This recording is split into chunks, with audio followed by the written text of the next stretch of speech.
Since it first started tumbling into Ireland through the old pirate coves of West Cork and in the stomachs of drug mules coming from Miami, cocaine has become the drug of our nation. It has swept in like a blizzard, dusting every corner of every small town, and so swift and total has its spread been that the Irish are now some of the biggest users in the world. But to unravel how a small island like ours on the edge of Europe ended up such a big player in the major cocaine leagues, we must follow the white supply lines back to the beginning. We must follow the routes it has taken as it travels across the globe. And most importantly, we need to follow the cowboys who put us on the map. So join me, Nicola Tallant, for my new live show, Cocaine Cowboys, the story of Ireland's love affair with Colombia's biggest export. Limited tickets now available for February 10th at the Lime Tree Theatre in Limerick, February 15th in Cork's Everyman, and at Dublin's 3 Olympia on Sunday, February 18th. Tickets available at venues or on mcd.ie.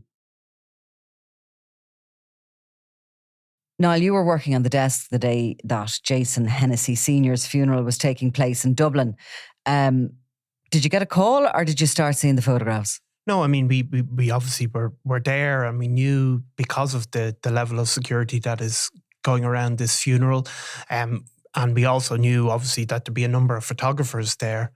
And obviously the Hennessy family would have known that there was a number of photographers there. So describe it. I mean, it was described in the Sunday World and everywhere else as a Hulk-themed funeral. Obviously, the reason is that Jason Hennessy Snr worked for a company that with the name Hulk, a car towing service. So there was a Hulk-themed coffin and a funeral truck. Explain that. Like the Incredible Hulk from our childhood. The Incredible Hulk from our childhood and from other people's... green and had a huge chest, yeah? Well, I mean, there's still a part of the Avengers Assemble modern films as well, Nicola. Yes. So we don't just have to go back to, the guy painted green. There's...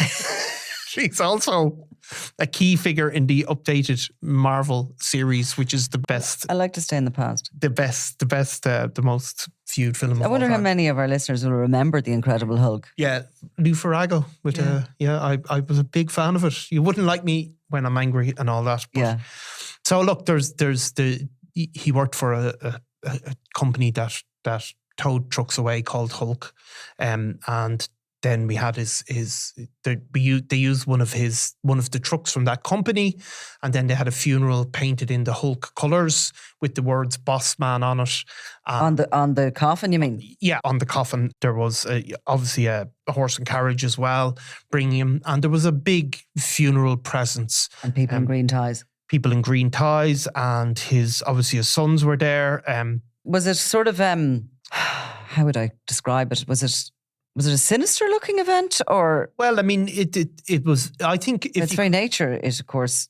Well, I mean, you can look at it different ways. But if you contrast it, I think, to the Tristan Sherry funeral, which was much more low-key. Obviously, Tristan Sherry killed Jason Hennessy Snr. He was the gunman who came into the steakhouse in Blanchardstown on Christmas Eve, shot Jason Hennessy Snr 3 times. He was ultimately disarmed and died in the aftermath. A number of people are before the courts in connection with that. So this is Jason Hennessy's funeral. But the Tristan Sherry funeral was much more low-key. There was much less social media around it. There was much less people present. And there was not such an ostentatious show. Jason Hennessy Snr's funeral was different. There's a grieving family there. You can see some of the young people and some of the tributes, and they are obviously deeply upset. But there was a number of criminal figures in the very broad congregation. You're talking a few hundred people. So there was a number of people there paying their respects who had been key players in that Cordo feud, not to get into them very specifically. And it did have a different feel to the Tristan Sherry funeral. Like we can look on it as, the Hulk thing. It's like people know there's going to be cameras there. They know they're going to pick out that bit of it. I don't know if it's we've obviously spoken about how these gangland funerals occur and what they mean, I suppose, in a broader sense. Jason Hennessy Snr was a key player in a very, a growing and dangerous criminal organisation that's involved in drug dealing in North Dublin, but also involved in intimidation and threats, and had been involved in a number of violent incidents. And I think it has that feel. However, that said, well, these funerals are two-pronged, really, aren't they? Because, of course, there's a grieving family who want to remember their loved ones. Yes. And they are entitled to do that and to get up and to describe. In this case, he was described as a true hero who revolved around his beloved family, that he was a really good father and all the rest that was said about him. But at the same time, there's an element of these funerals that are used as a show of strength, and, they're used as a message. Yeah, I think so. I mean, I think that, look, Ian Bailey was buried, but nobody attended, and he was cremated. And nobody was suggesting any family should have to go through that. But there are, there's obviously going to be media attention. There's a decision to make, to give that Hulk-themed funeral. And that's the way it is. I mean, these funerals, they can become a congregation for people to get together and show support and to see who turned up. We know. And was it a show of strength? Did it have that feeling? I mean, there was a huge amount of armed officers there in attendance. I think 3 busloads of public order Gardaí were drafted in to help the local officers around the Patrick's Church in Corduff. I mean, I'm not sure I would say it's a show of strength, but there was clearly people in there who have heavily involved in criminality and were comfortable showing up and knowing that they would be seen to be there. I think in the Tristan Sherry funeral, we know for a fact that a number of people did not want to show up. Were not comfortable being there, were not comfortable associating themselves with Tristan Sherry and being buried. We know as well in the aftermath of Jason Hennessy Snr's funeral, there was drinks and there was a lot of people there as well, including some people that have reputations as criminals. So it's whether a show of strength is unfair, I'm not sure, but it definitely had a markedly different feel to the Tristan Sherry funeral. As you said, people spoke from the altar, described Jason Hennessy Snr as a truly exceptional man. There was a guy, I think his name was given as Graham, but his surname wasn't given, and he described on a heartbreaking Christmas Eve, our world got flipped upside down by an event to change everything. So there is a grieving family there, but yeah, it's. He also said that in the face of that impending clash, meaning that as Tristan Sherry walked into that crowded restaurant on a Christmas Eve night, he said from the altar that Jason had sort of become a beacon of compassion and courage, and he stepped up, sort of suggesting that, he protected, the people around him, that he sensed danger, he said, approaching, and he leapt into action, saving the lives of the youngest and the oldest. He faced adversity and became a true hero. Yeah. A martyr of sorts, he's described as. Yeah, and that's what he's saying. From other accounts, it does seem that Jason Hennessy Snr was the first person to make a move to attempt to halt Tristan Sherry. So, look, that's the way it is. But from their perspective, I think. But there is a bigger issue, I suppose, with funerals surrounding gangland figures. We've had debates on radio where people have spoken about what should be allowed in, for example, in a Catholic church, what priests we've had over the years. I remember being at a funeral involving 2 brothers in Clondalkin where the priest was suggesting that, criminality is a terrible thing, and he was interrupted mid homily by the sister of the victims, basically telling him to shut up and stop going on like that. But there is a bigger debate, and it goes on all the time about whether Catholic churches should facilitate what some people, rightly or wrongly, may judge to be a show of strength, or putting people up on a pedestal in the aftermath of dying as a result of organised crime. I don't think there's any particularly easy answer to that. For individual priests, I mean, people are entitled to be buried and given Catholic memorials, and for the family to remember them despite what they may have done in life. But there's no doubt that it strikes wrong to other people to hear people described in certain glowing terms when, there will be victims that also have to hear that, I suppose. Which brings me on to, because I thought this was an unusual for a kind of a seen as a gangland funeral, that he was described as this beloved family man with 6 children and a wife. Connie was the wife's name, Jade, Luke, Devon, Jason, Shelby and Brandon, the children. But he was also described as a hard-working man who never missed a day's work, an honest day's work, basically. Yeah. And often what you find victims of, gun crime, of murder, basically from the criminal underworld, that they haven't done a day's bloody work in their lives. Most of them, they have, maybe shown wealth, but that they haven't really had a career trajectory in the legitimate world. No. And that's really what made Jason Hennessy stand out from the beginning, because we did hear that he kind of went into criminality late in life. Yeah.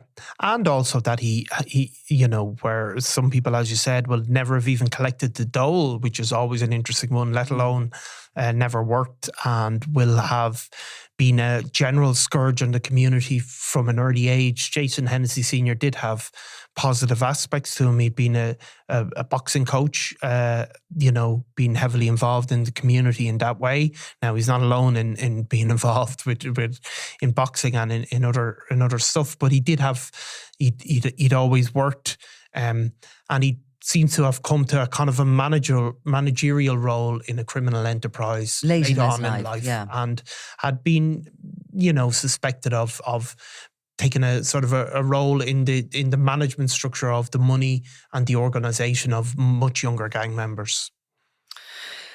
So at the moment, as it stands, there's 5 people before the courts in relation to the murder of Tristan Sherry. Well, there's 5 people before the courts. A couple of them have been charged with murder, and some of them being charged in connection with the general probe. So there'll be other offences. And as regard the Jason Hennessy investigation, maybe an obvious question, but there was only one. Is there an investigation into that? There have to be for the coroner for a start, but the chief suspect, obviously the guy who shot him, is dead. So is he believed to have acted alone? He is absolutely not believed to have acted alone. There certainly was a second man present, and there is obviously a getaway car left the scene. So there's very much an active murder investigation into other people's roles in that murder. There's not been any arrests. There's a second individual. That person is believed to have gone into hiding, probably from both the Gardaí and associates of Jason Hennessy Snr. It's, he's been even named on social media. So look, there's a very much is an active investigation, and I would imagine Gardaí would hope to bring serious charges against at least the second individual. There will also be other suspicions around other people as well, because obviously Tristan Sherry had access to a gun and access to information about the Jason Hennessy. Yeah, so there very much is an active investigation, but there has not been an arrest, unlike in Tristan Sherry's. The investigation into the death of Tristan Sherry, where 7 people have been arrested and 5 people have already been brought before the courts. And the fears were, from the outset that this was going to intensify feuding activity in the area. Now that funeral is over, is there a sort of a renewed fear? Well, there's absolutely a renewed fear, but there have not been reprisals yet, and I think that's probably to be put down to the good work and the sort of deep intelligence into the criminal networks that exist in that part of Dublin. Obviously, we saw some of the officers even policing this feud, that Cardiff feud in the programme The Guards, but also inside the K as it was before. And so you can see, even if you watch that, you'll know that people they know what's going on with these criminal organisations that are there. The problem, I suppose, as you did say before, was that high level of policing where everything is concentrated on keeping an eye on various people and collecting intelligence. Like, that can't go on forever, where you're there's checkpoints and all of that. Like, eventually, no, it's eating up a huge amount of resources and already has. But nonetheless, Like It the, has been the threat level of retaliation or anything has not reduced at all. No, it's still there. And, there have been stories and, even in the newspapers this week about fears that Hennessy's associates are trying to source handguns, for example, was reported, and hand grenades. So like there is definitely fear, but you have to say the guards are doing a great job at the moment. Interesting. You should mention that because the new gangster, the BBC's Sounds Gangster series is about EncroChat. Yeah. And I'll be doing something on it on the pod next week. But there's one of the episodes where they're looking at the sourcing of a gun by quite a well-known criminal, the attempts to source the gun during the hack. Yeah. And what comes out of it is how difficult it is to get a gun. Yeah.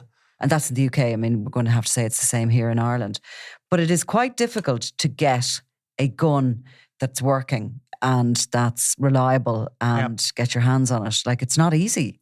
No, it's not. And you can't, it's not as if it's America where you can go around with the gun. And because, obviously if you're caught with a handgun, you're really facing a sort of 5-year minimum prison term, aren't you? Generally, or something along those lines. So these guns have to be kept offside, and it's then they have to be accessed in a way that's safe, and they have to be moved and put in possession of the person who's then got to use And it. if there's good Garda intelligence or police intelligence, it's at that point that they're moved, transferred, ownership or whatever it is that they are, there's opportunities there to seize them. We can't underestimate the value of every gun that's taken off the streets. No. But there is a logistical aspect to that, and then that involves a series of people as well. Obviously, there's people are caught with guns under their beds, but generally it's on an offside location and somebody is accessing it and bringing it to a person. And sure, look, we don't know what happened with the case of Tristan Sherry, but we do know that it was a high velocity weapon. That weapon has yet to be recovered, but those guns aren't to a penny, I think, even on the streets of Dublin. Okay. We'll come back to this when the story develops. Thanks, Nicola. I'm Nicola Tallant and you're watching Crime World, a podcast about criminals, drugs and the underworld in Ireland and across the globe.